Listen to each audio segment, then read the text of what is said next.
What's up guys, ito Nissan Patrol. Nissan Patrol, di ko alam mo anong year model to.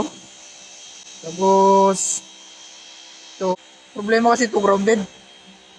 Nag-ground, pagka bago na itong battery, pagka once na pinatay mo na yung makina sa pinarking, pag di mo tinanggal yung battery, nag-discharge yung battery.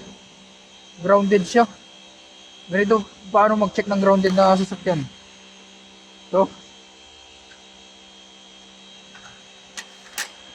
So, connect mo to, tanggalin mo yung negative terminal, tanggalin mo yung negative terminal na cable, saksak mo to.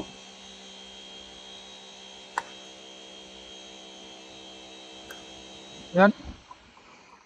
Saka mo idikit to dito. Lahat yan, nakapatay na lahat yan ha. Nakapatay na lahat yung makina, patay lahat. Nakasarado lahat. Yan o.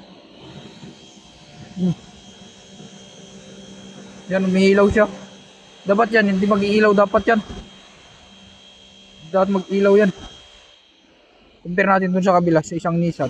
Yan o. Yung Nissan na isa dun. Ito, nakakonect na yan ha. Walang ilaw. Ibig sabihin, okay ito. Isa, grounded. Oh, ha? Ang galang na ba tayo? Oh,